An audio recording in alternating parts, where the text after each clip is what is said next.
Okay, so good evening, everybody. I'm going to ask that you guys go through and mute your microphones. We probably will go through and mute people if we're getting too much background noise, but there's a bunch of people in this meeting. You are in an info session for the 2023-2024 Franklin County Urban Agriculture Critical Infrastructure Grant. That is a mouthful. My name is Annabelle. I am with Franklin Soil and Water Conservation District, and I'm going to be your main point of contact for this grant. In terms of housekeeping, I have this scheduled for 5 to 6 o'clock. If it starts to bleed over a little bit, we'll stay on a little bit just to get questions and stuff like that, but I want to try to respect our time because we all worked a full day today. This is being recorded, and because this is a public meeting, anything put in the chat box could be subject to public records requests, just so that you guys know. And then, since this is being recorded, we'll put this on our YouTube channel so you can go back and watch it later. And any questions that come up in this meeting, we'll try to PDF those and put together like a frequently asked questions thing and put that on the website for this grant. I've got an agenda right here. We're going to go through some intros of the people on our team that are on the meeting, some background on the grant, the purpose and the spirit of the grant. We'll go over eligibility, both for organizations and for what the eligible uses of the grant are. We'll go into the application a little bit, and then talk about scoring and grant review and how we see that process happening. And then we'll leave probably like a half hour, 20 minutes at the end for questions and discussions. So I'm Annabelle Spranger. I'm a stormwater field technician for Franklin Soil and Water Conservation District. I will be your main point of contact for this grant. At the end of this PowerPoint, I'm going to put my email and my extension. So if you have any questions, you can reach out to me. We also have Brian Estabrook on the call. He is a food systems planner for Franklin County Economic Development and Planning. We have Karima Samadi, who is a policy analyst for City of Columbus. We also have Kyle Wilson, who is the assistant director at Franklin Soil and Water Conservation District, and Victoria Robinson, who is an AmeriCorps member at Franklin Soil and Water. We also have Sean McKay with Franklin Park Conservatory and Tim McDermott with OSU Extension, and they've all been super, super helpful throughout the process of getting this going. For now, I'm going to turn it over to Brian for a little bit to talk about the background and history of this grant. Brian, you're up. Thank you so much, Annabelle, and welcome everybody. I'm super excited that this grant is happening. I think this is a real watershed moment, I think, for supporting local food systems and local growers here in Franklin County. If you'll just be patient for a minute, I'm just going to give a little bit of background about where we came from and why we're here, and before passing it back to Annabelle and the rest of the team. And if anybody is having trouble hearing me, just let us know through the chat, and we'll try to address that. So thanks, Tim. So this grant comes from a lot of work. There's a lot of work that led up to this. And firstly, I do want to thank the Franklin County Board of Commissioners. They were the ones who funded this grant and who supported its development, alongside our partners at Franklin Soil and Water Conservation District, and also the City of Columbus. The City of Columbus is not providing funding for this grant at this time, but they've been an important partner at the table. And my hope is that they will provide funding to support this grant as well in the future. So a little bit of background for those of you who aren't familiar. As Annabelle said, I'm Brian Estabrook. I work for Franklin County Economic Development and Planning.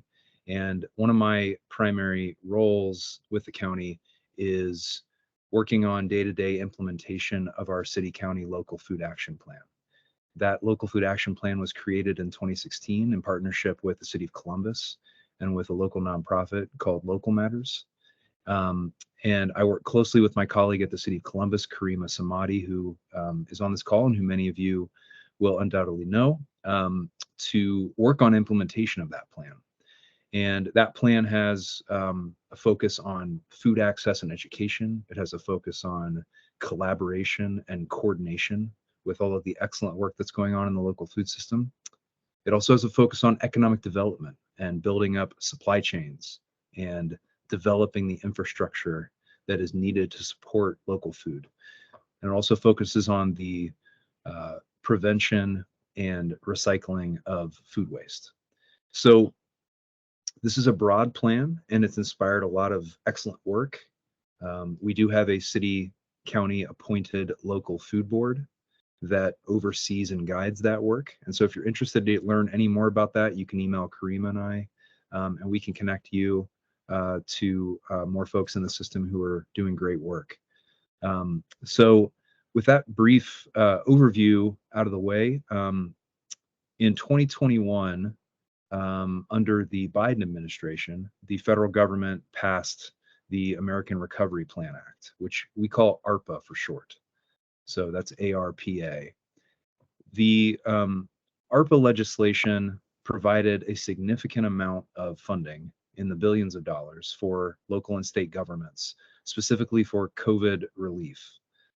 So you can think of this in two buckets broadly. The one bucket is specifically dealing with the public health crisis caused by COVID-19 and the global pandemic. And then the second bucket is addressing and essentially repairing the economic harm that was created from the global pandemic.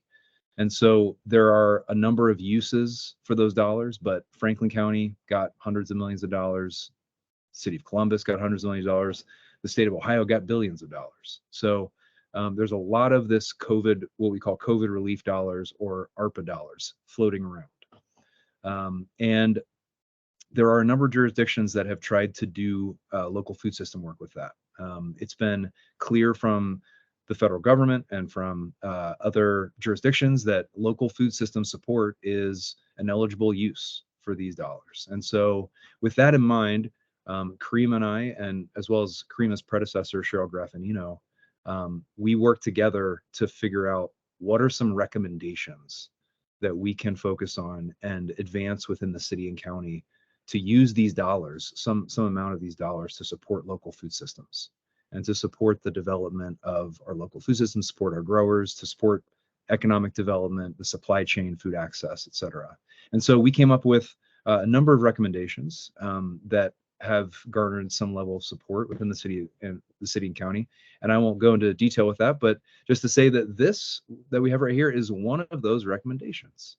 And that recommendation was specifically around figuring out how to provide material financial support for growers, both for-profit and nonprofit growers, who want to scale up their operations, produce more food, get more food to market, get more food to donation, et cetera.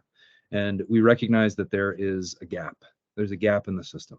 You have our existing community garden grant, which provides up to $3,000 for nonprofit growers. And that's a super valuable pot of money. And I think it's been really useful for a lot of growers.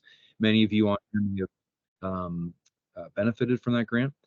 But then for growers who want to go beyond that and who want to scale up their operation beyond that, who want to build out larger pieces of infrastructure, who want to build out water service on their property, who want to build a high tunnel, who want to build a wash pack station, et cetera. There really is not a lot of great funding for folks in that position. So working together with the city and with Soil and Water and with some other key partners like OSU Extension, we identified that we could use ARPA dollars in order to fund this kind of thing. So this is currently a one-year grant. The Franklin County Board of Commissioners has provided roughly $150,000 in this grant for the community for 1 year. And our hope is that we'll show excellent performance with this grant, and we'll be able to go back to the Board of Commissioners and say, hey, we would like to see more funding here. And my hope also is that the City of Columbus will provide funding in the future as well. So that's a really brief high-level overview. I'm happy to answer any additional questions that anyone has, but just to say that we have heard from growers over the years that there is this gap here and that more funding is needed in this space to support scaling up operations, building out supply chains, and addressing a critical infrastructure gap. And so this grant is aimed directly at that issue.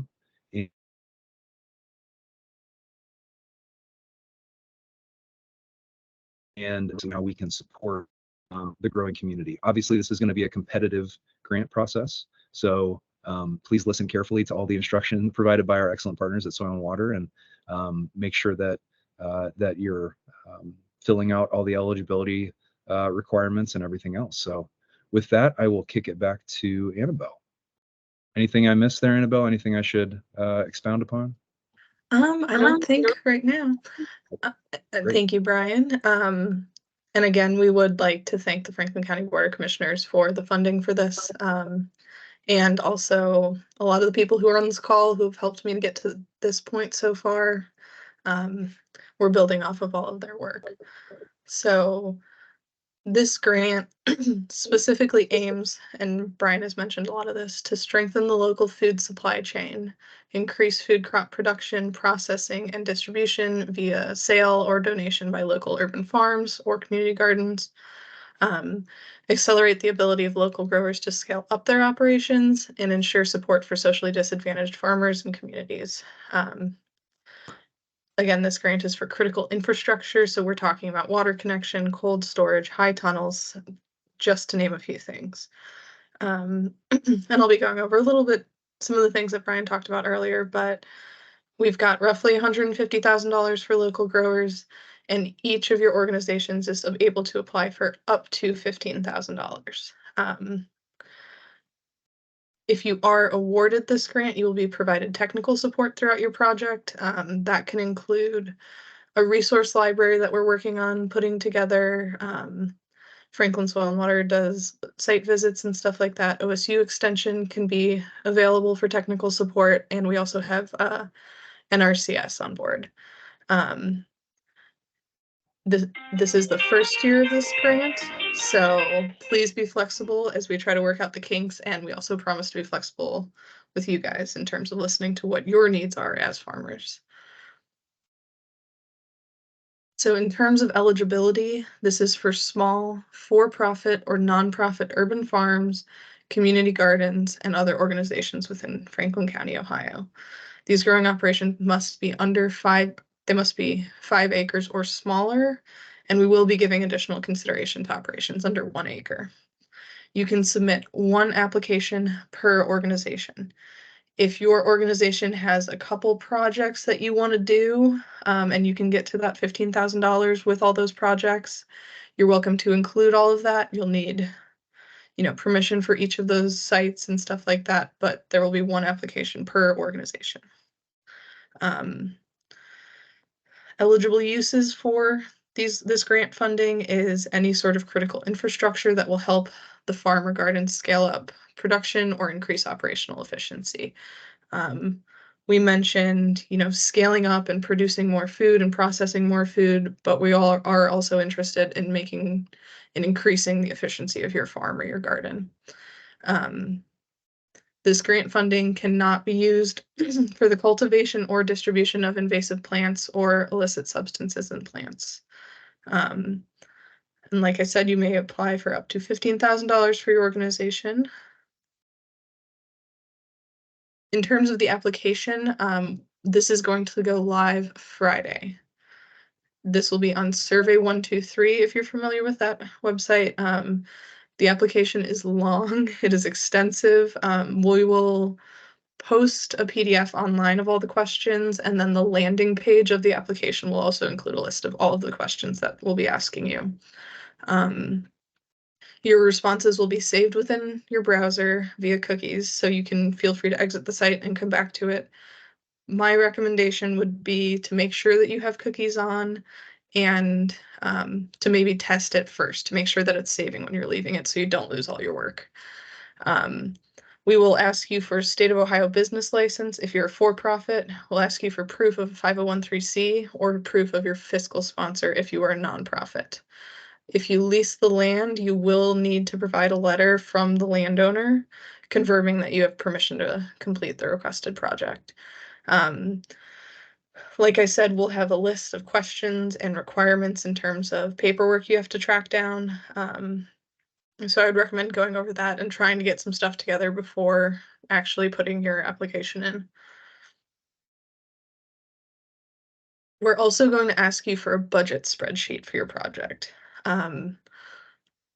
We went through and created a template that is on our website already, actually. If you go to the Urban Ag Grant link that was in the meeting invite for this, and scroll all the way to the bottom, there's a couple documents in there that we've already put together. So this is just a example I put together, including some costs. It'll all sum in the bottom. If you have a budget spreadsheet that works for you, feel free to use that. We just wanted to give people a template of some sort so they could work off of that. In the bottom here in bright yellow, you will also see some percentages. So if you want to do educational displays and signage or something like that, you can, but it will need to be 20% of the total cost or less. Any site design, planning, permitting, engineering stamps are limited to 10% of the cost. If you want to do a pollinator plant garden, like something that's not actual food crop, that will be limited to 10% of the cost. Again, Franklin Soil and Water loves native plants, so we will, be checking the species on those and not allowing invasive plants to be planted. There is a quick list of ineligible expenses, but also anything that is deemed inappropriate or unsuitable for this grant money by Franklin Soil and Water and Franklin County staff will be rejected as well. So like I mentioned, the application is going to go live on Friday. The application will close on February 15th, and we hope to make awards by March 1st of next year. Like I've mentioned, this is the first year of this grant, so this is what we're going to try to keep to, but this may be eligible to change if we run into anything. We do have a grant advisory committee put together. A lot of those people are on this call tonight. We have individuals from OSU Extension, Franklin Soil and Water, Franklin County, City of Columbus, and Franklin Park Conservatory, and the Osteopathic Heritage Foundation. And again, these are people who have been in this space for a long time, and this is building off of all their work. So you guys will be in good hands. Our scoring rubric has also been made available on the grant website. I will show you a quick screenshot of that next and we'll go through it, but it is already there. So you can look through and see what we're looking for. Like Brian mentioned, we do expect this to be a competitive grant process. So your applications must be complete and well thought out. You must provide all required documents and provide answers to all questions asked. In terms of scoring and grant review, this is the rubric that we'll be going off of, and these are the things that we'll be thinking about when we're going through and scoring these grants. Any of the infrastructure you requested through this grant or any of the projects you want to do should aim to strengthen the local food supply. So they should bolster local food systems by increasing efficiency, production, and distribution. We want to scale up and increase food production, processing, and distribution. And this should allow you to make more food available for sale or donation. We're also interested in projects that increase operational efficiency. So if this will make your growing operation more efficient and just easier, then that's something we're interested in as well. We hope to encourage support for socially disadvantaged communities. So this could be through food distribution in underserved areas, through underserved programs or communities, or other kind of support, or the actual farmer being disadvantaged. We also hope that these projects have a positive environmental impact and a connection to the FSWCD mission. They should provide environmental improvement or ecological benefit, demonstrate a clear promotion of responsible land use decisions, and use responsible and sustainable farming practices. Your application should be well thought out, detailed, and accurate. Your budget should be well thought out, detailed, and accurate to ensure an effective use of funds. So we will consider the impact of the project relative to the actual funds requested. While obviously we need to see that you have thought this project through, I think putting a budget together will also help folks really get an idea of how much money they're asking for. You should also include a method for sustainability beyond this grant cycle. So we have mentioned that so far this is a one-year grant. We would love to continue this year for year. There are things like the Urban Community Garden Grant. There's funding through USDA and NRCS, but please make sure that you have a plan to maintain your infrastructure beyond just this grant cycle. So, Hey, Anna, can I add something there too? yes. Okay, thank you. Yeah, this is great. And I just wanted to mention with the scoring and grant review that, you know, Annabelle did mention that it's a very extensive application, and it is, but I also think that we've given a lot of thought to making sure that there aren't extra unnecessary questions in the application. So as you're going through the application, you know, this scoring rubric will be available on the website, and it's already been sent out. It's already publicly available, so you can see exactly what we're grading and how those questions match up with it. So we're trying to be very, very, very transparent here with how we go about evaluating these applications. So I just want to mention that as well. And thanks to Soil and Water, they've done a great job of making sure that we're being as transparent as possible. Yes. And you know, with that transparency in mind, I've given you a little bit about our grant advisory committee, who will be scoring these projects based on the criteria above and then ranking them.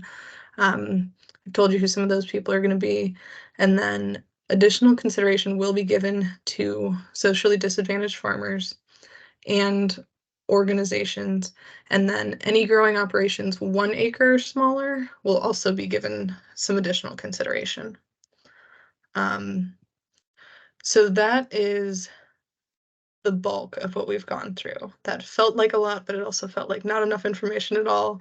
So we're going to move into some questions and discussion. We'll probably try to start going through the chat first and answering some questions, but just try to raise your hand in Teams so that we can get to you. Like I said, the next slide I bring up is going to have my extension and my email.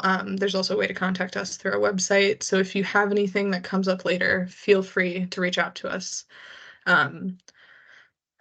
If we don't have an immediate answer, we will take note of your questions and then we'll follow up with you.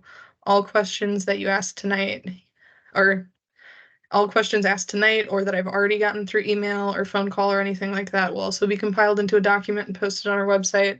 If we're getting the same question again and again, we definitely want to make sure that that's public. If you have a question, there's likely someone else in this room who has it too, so don't be afraid to speak up. And again, feel free to raise your hand or put it in the chat. Here is my contact information. You can feel free to take this down. I will also post these slides on our website, so you will have all of this stuff.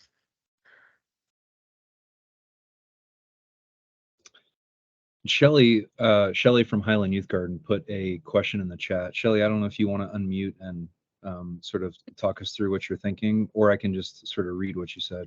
Sure, it's not a very sexy project, but we have a 2019 high tunnel and it's about time to replace the plastic on it. We have a quote for it. We know how much it would be. Just wondered if something like that would fit the criteria. I'll take a crack at that one. My sense, and we'll give that some more thought. We're going to be saving all these questions, and if we have different answers, we'll make sure they're in the FAQ. But my sense is that if the maintenance is going to take infrastructure that is not usable and make it usable again, then that seems like an eligible use. So if you're saying that the high tunnel is basically falling into disuse because of the lack of that new plastic sheeting, then I would think that that would be eligible. But if anyone has any different thoughts from our team, please offer it. Nope, I agree with what Brian said. I think a lot of this, since it seems like it is going to be competitive, will just come down to having to rank projects. That seems like an eligible use for me, though. We also have one, can this grant be used for family childcare community garden? So if you are either a state of Ohio business or you are a nonprofit, then you should be eligible to put a grant application in for this. And Or if you have a fiscal sponsor, of course. yes, or a fiscal sponsor. Um, Was there something specific with the childcare that you were asking about, or was it just about the status of the garden, whether it's a nonprofit or for-profit? RM, whoever that is, maybe you can speak up. If not, that's okay. We can move on.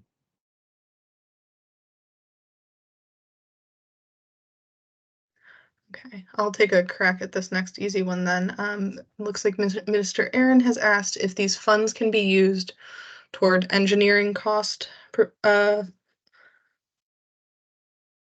preparation for submitting permits or site development. Yes, it can be. There is a percentage cap on that. Is it 10%? Is that what it is? Yes, it's 10%, so that would end up being $1,500. But that is an eligible use for some of the money. Yeah, so whatever your total ask is, 10% of that can be used for engineering, site design, permitting costs, essentially. So if you request the full 15 grand, like Annabelle just said, then that'd be $1,500. Okay, next question here. I'll just read it out loud. Rob asks, our garden is on the grounds of a church and has the church as a fiscal sponsor. We found out this year that the church has presumed nonprofit status from the IRS, but not official 501c3 status. This has been fine for some grants, but not for others. Do you know if we'd be eligible under these circumstances for this grant?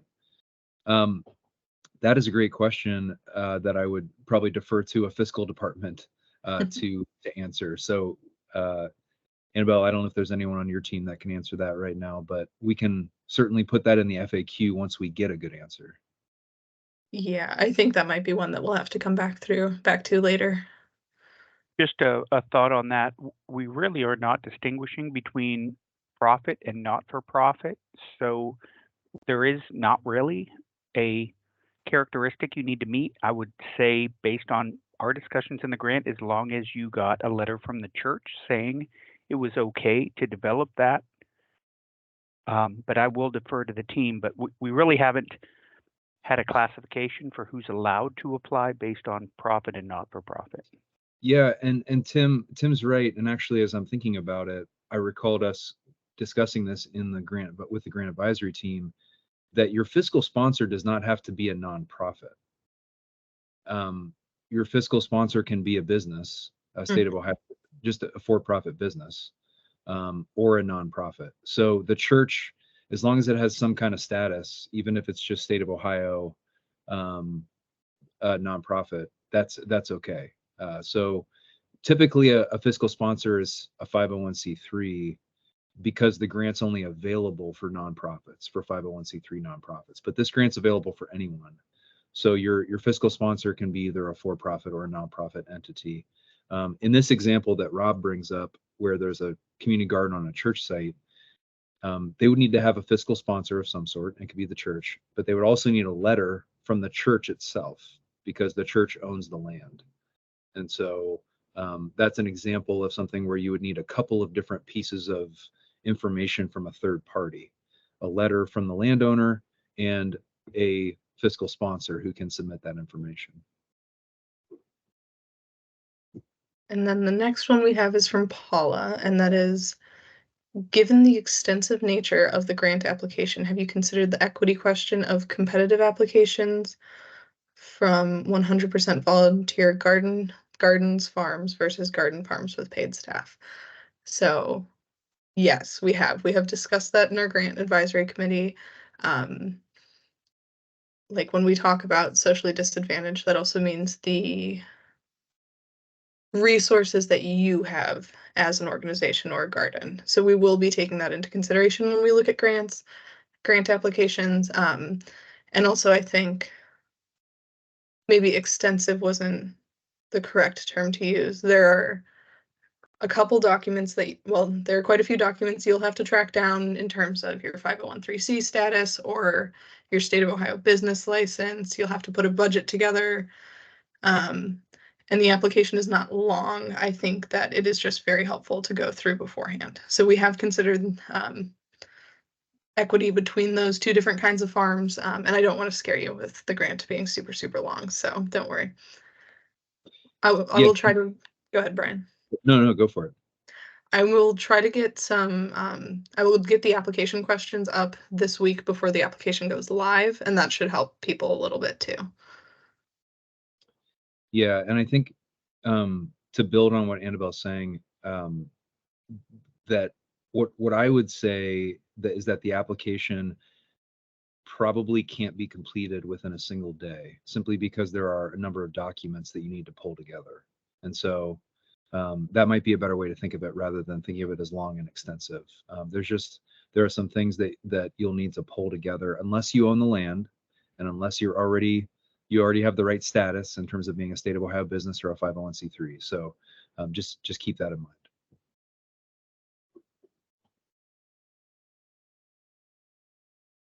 Does anybody have any other questions that are coming up from some of those? Feel free to put those in the chat or raise your hand if you'd like.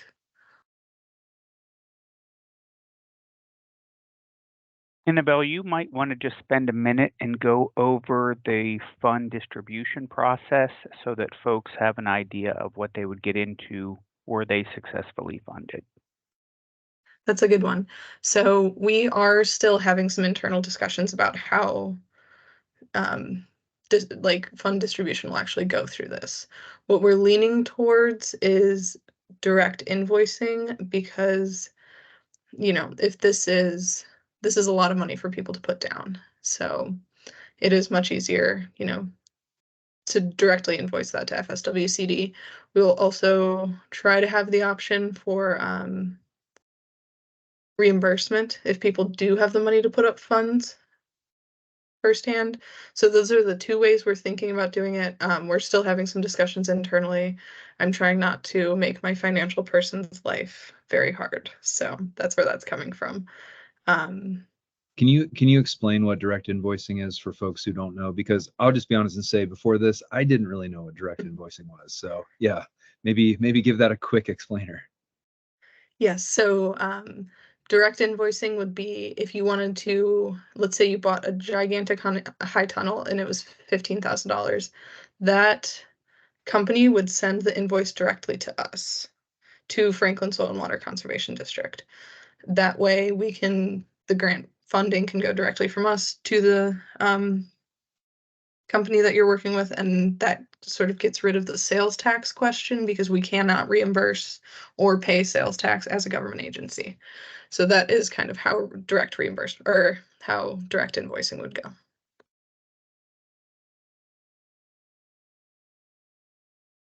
So for any urban ag producer, though, that wishes to buy a piece of equipment or something like that, there is a tax exempt process that you can go through if you're going to purchase equipment, and that this is applicable whether you're going through the grant or you're simply going to Tractor Supply. But if you have the right paperwork, you can purchase agriculture equipment tax-free in Ohio. And that is going to be information that will be provided in the info for growers that Annabelle is getting ready to share with everybody. Minister Aaron has a question. What type of turnaround do you anticipate on direct invoicing and reimbursement? So that's, yeah, for the finance person. Yes, that will also be for a finance person.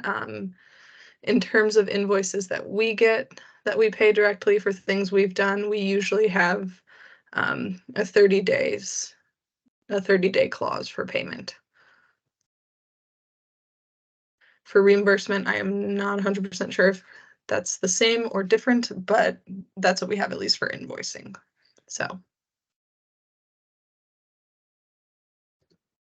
And while we wait to see if there are any more questions, I also want to mention that, we really have tried to design this grant to be flexible to what you all think you need for your particular situations, your particular growing operations. We have some ideas about what that might be. Things like high tunnels. I mentioned wash pack stations.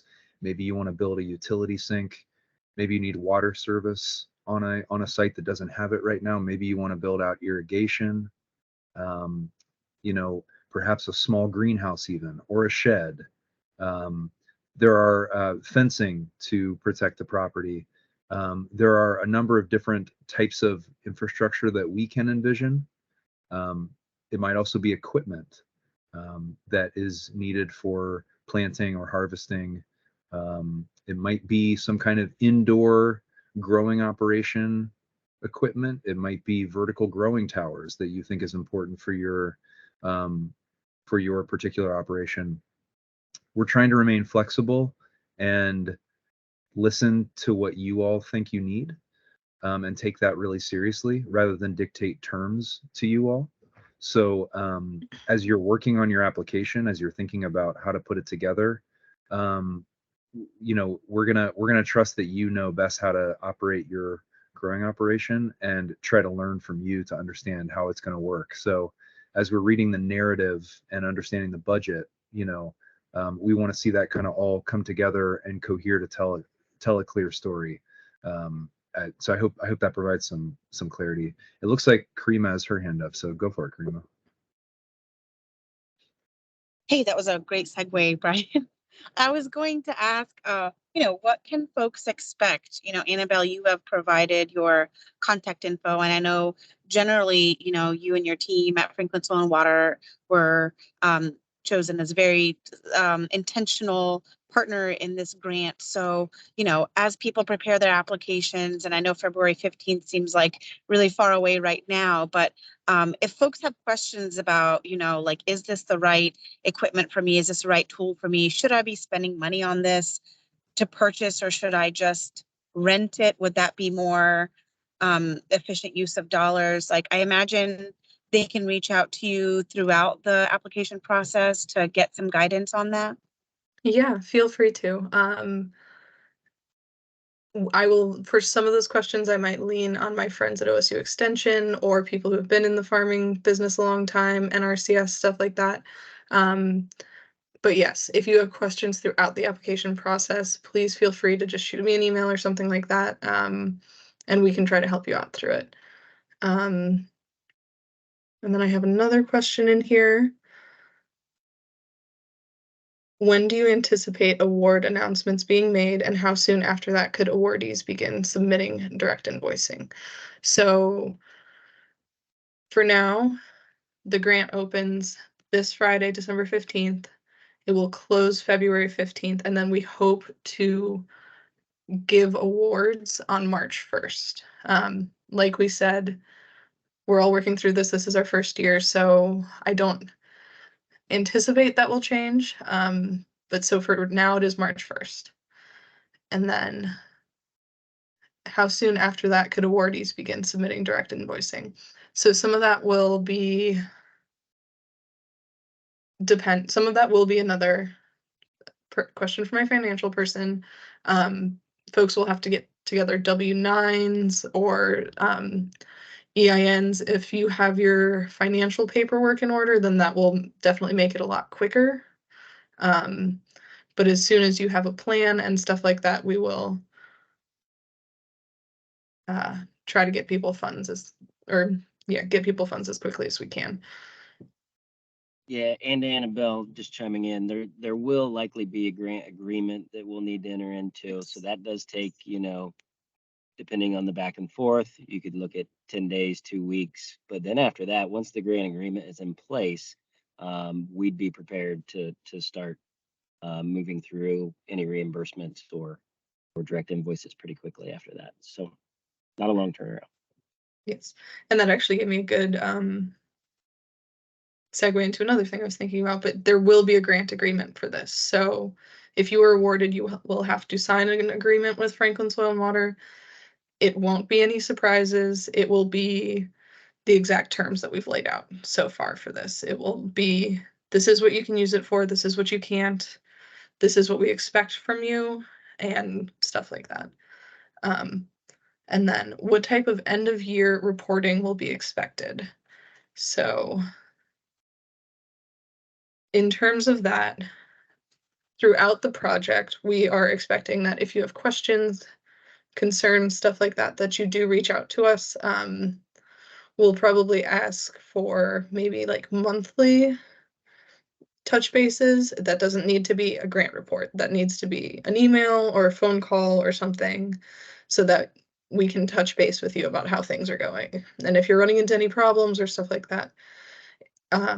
In terms of end of year reporting, I think currently we're envisioning that as simple as 1 to 2 pages. So photos, Facebook posts, whatever you do, and then, you know, what you learned, what your challenges were, what you thought went really well about the project and stuff like that. So we're not expecting something super, super long, but we will be expecting a 1 to 2 page document at the end of your project. And just to build on that as well, I think that, you know, we're definitely thinking about this as something that is helping to build out, support, expand the local food supply chain. So one thing that hasn't been mentioned yet that has to do with year-end reporting as well is that if your growing operation is not in the habit of weighing all of your harvests, we are going to ask that you include the cost of a scale in your application and that you start weighing all of your harvests in order to, so that you get into the practice of doing that, and that you can report to us at the end of the year actually what your total harvest was, because that will be super valuable for us to communicate back to city and county leadership about the impact that this is having. And it's just good practice for you all too, as nonprofits and small growing operations, for profits or nonprofits, to get into that habit. Now, if there's some particular challenge that you have with using a scale with weighing your harvests, such as a site where 20 different people use it, like a community garden site, and there's no place to store a scale, we will certainly work with you on that and try to figure out how to make that function.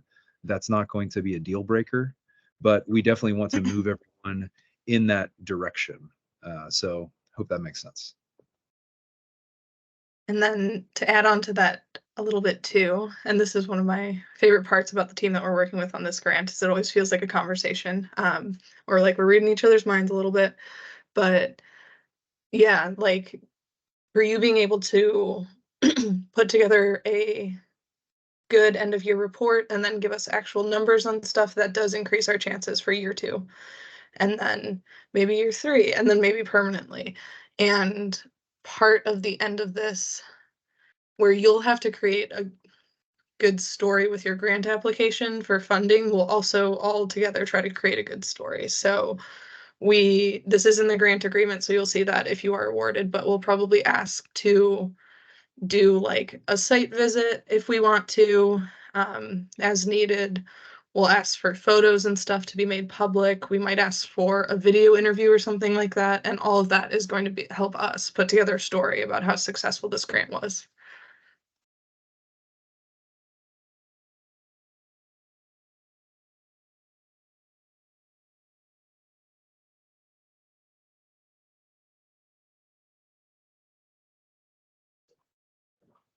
Any more questions? I don't see anything in the chat. So anyone want to speak up if you have a question? Okay.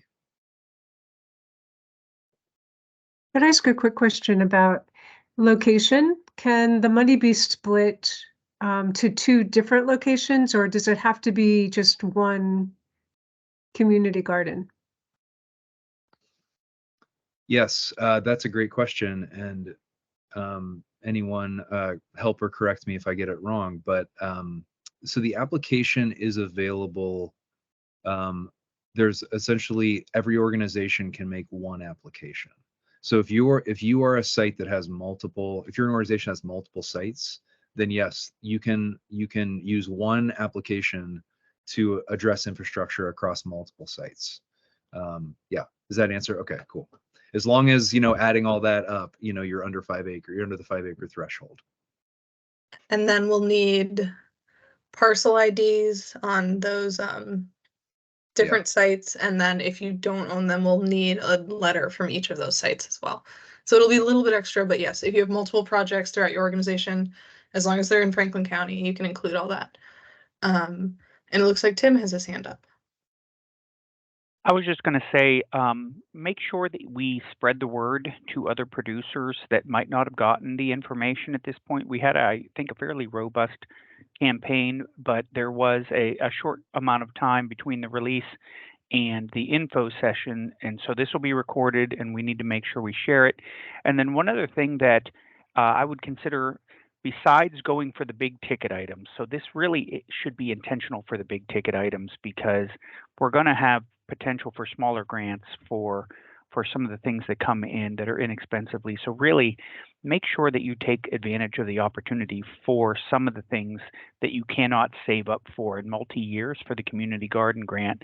But for all of the producers that are looking for sort of that next level thing, one of the things I would recommend that you consider putting into your grant that's not super expensive, but is still not something that a lot of people request funding for would be for some farm management information and training and the various sort of softwares and enterprise budget things that are out there because a lot of times the devil's in the details when you're running a small business. And if you have a little bit of an edge on how you do your record keeping and your planning, those are going to be things that you will find pay off tremendously in the long run.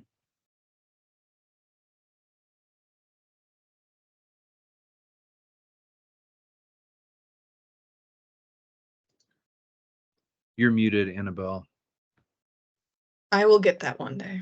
I do see another question in the chat from Minister Aaron, but something that I wanted to build off from Tim too was if you aren't going for those big ticket items, if you do want some grant funding, but you're going for something really small, we might point you in the direction of different grants. So if this one isn't for you, we can point you in other directions and we will help you with that. And there's a lot of other stuff out there, but think big. In terms of purchasing land bank properties, I might ask the team to help me with that too. I think we had discussed that, but I can't remember where we landed.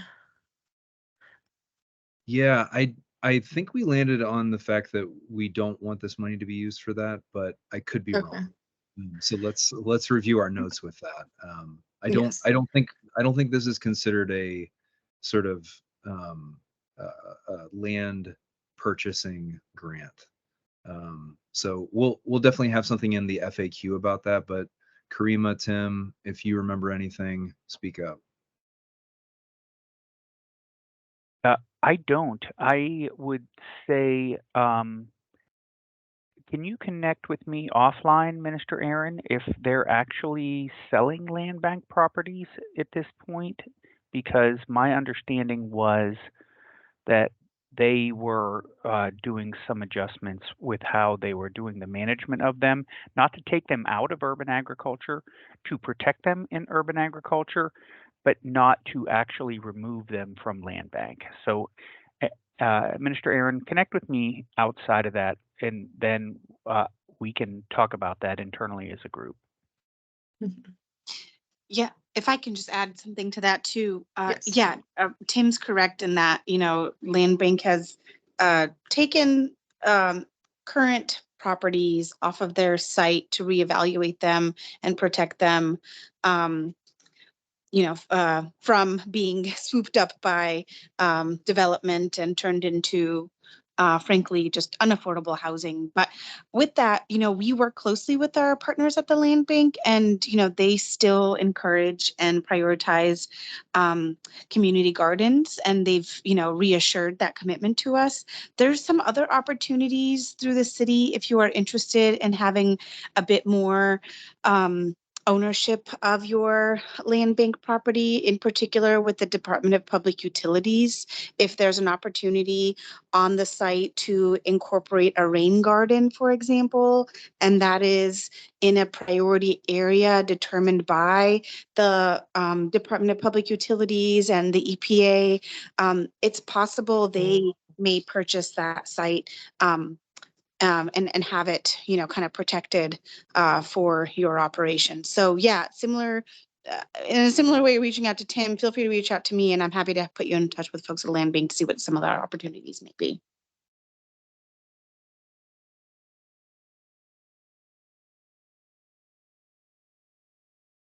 All right, any last minute questions from people, comments, anything?